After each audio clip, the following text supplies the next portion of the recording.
Good morning, ladies and gentlemen. I'm very pleased to have an opportunity to be here today and to share with you the outcomes of the recent G8 and G20 summits, which Canada had the honor of hosting last month in Muskoka and in Toronto, Ontario. Now, while it was a challenge to hold such two major events in quick succession, the frank and the productive discussions between the participants and the results of the two summits were certainly worthwhile. On June 24th and 25th, the G8 leaders met in Muskoka, and their discussions focused on key challenges in development, in international peace, in security, and in environmental protection. Leaders took a critical step forward in enhancing the transparency and the credibility of the G8 with the release of the comprehensive Muskoka Accountability Report. This report shows that important progress has been made, but that there needs to be more to be done, including regular reporting of progress on commitments. On development, the leaders recognized that significant progress on the United Nations Millennium Development Goals, or MDGs, has been made, but that both developed and developing countries must do more. In advance of the September United Nations high-level plenary meetings on the MDGs, leaders chose to focus efforts on MDGs 4 and 5, reducing child mortality and improving maternal health, as progress on these has been unacceptably slow. Leaders launched the Muskoka Initiative on Maternal, Newborn, and Child Health, a comprehensive and an integrated approach that will reduce the number of maternal, newborn, and under 5 child deaths in developing countries. This initiative will be implemented in full partnership with governments and with several foundations to promote maternal and child health internationally. In its traditional outreach session with African leaders, the G8 and their African partners reaffirmed their shared commitment to continued collaboration in support of African-led efforts to build a more stable, democratic, and prosperous Africa. They all recognize that the attainment of the MDGs is a shared responsibility and that strategies based on mutual accountability are essential to progress. The G8 leaders reiterated their support for the United Nations Framework Convention on Climate Change Negotiations and reiterated their support for the Copenhagen Accord. Leaders committed to building a low-carbon and climate-resilient economy characterized by green growth and improved resource efficiency.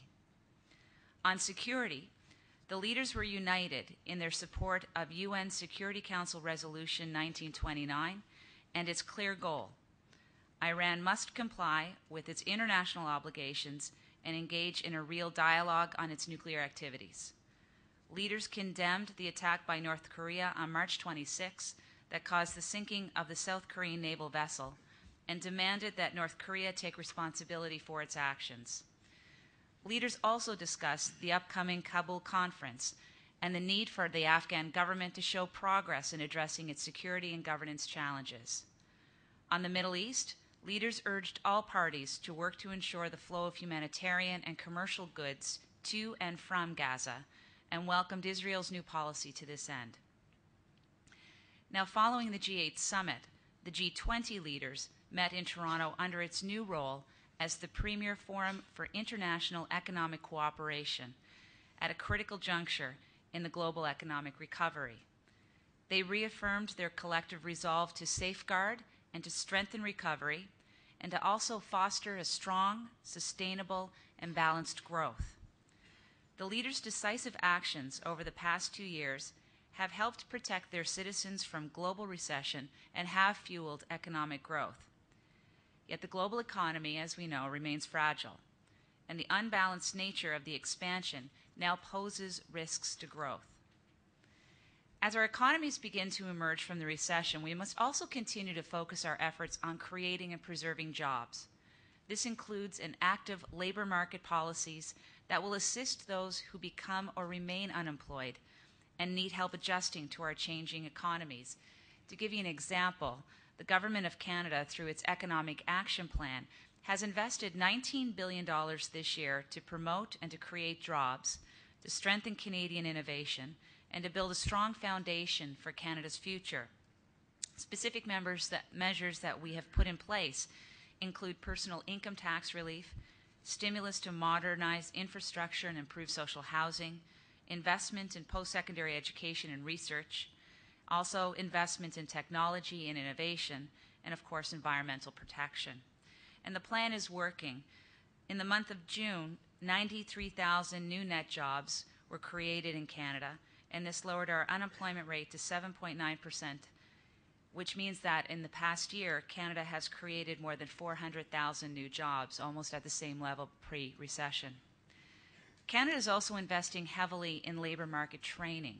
Young workers are being helped to gain the experience and skills that they need to find these jobs. Having a workforce that is flexible, that's adaptable, and also capable of successfully navigating the challenges, but as well harnessing the opportunities presented by tomorrow's economy, remains one of the Government of Canada's top priorities. At the G20 summit, leaders agreed on the urgency to sustain and strengthen the global recovery, and will use the framework for strong, sustainable, and balanced growth as a key tool for their economic cooperation. They agreed to complete our planned fiscal stimulus, that advanced members will at least halve their deficits by 2013 and stabilize government debt to GDP ratios, or at least put them on a downward path by 2016. It was also agreed upon that emerging market members will strengthen social safety nets, enhance corporate governance reform, deepen financial markets, raise infrastructure spending, and increase exchange rate flexibility, and that all members will pursue structural reforms to increase their individual and their collective growth prospects. Leaders welcome the actions taken and commitments made by a number of G20 countries to boost demand and rebalance growth, strengthen their public finances, and make their financial systems stronger and more transparent. These measures represent substantial contributions to their collective well-being. They build on previous actions, and they represent a down payment on the next phase of their mutual assessment process, which will be conducted at the country level. A strong financial system is critical to achieving sustainable global economic reform, and considerable progress has been made. However, more work remains. Leaders agreed that the amount and quality of capital will be significantly higher, and also agreed higher standards must be complemented with strengthened supervision. They committed to ensure that they have all the powers and tools to resolve all types of financial institutions in crisis, and adopted principles to guide implementation. They committed to principles on financial sector responsibility to protect the taxpayers from the cost of the crisis where they occur. They accelerated the schedule for the implementation of measures to improve supervision and transparency on hedge funds, on credit rating agencies, and OTC derivatives markets. In addressing the development imbalances and helping those most vulnerable bear the brunt of the economic crisis, G20 leaders launched the SME Finance Challenge. They also increased the capacity of the international financial institutions to help those most vulnerable by doubling the lending capacity of the regional development banks. They completed the voice and representation forums at the World Bank and agreed to accelerate our work to complete the IMF quota reform by the Seoul Summit. We stand united with the people of Haiti and are providing much-needed reconstruction assistance, including the full cancellation of all of Haiti's IFI debt.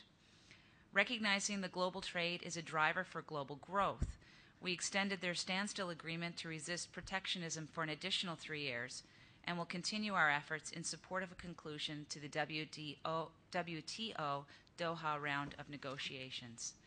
A great deal of progress was achieved at these discussions in Canada, but we must continue to find ways to restore the health of the global economy and lay the foundations for a strong, sustainable, and balanced growth in the years ahead. Thank you very much.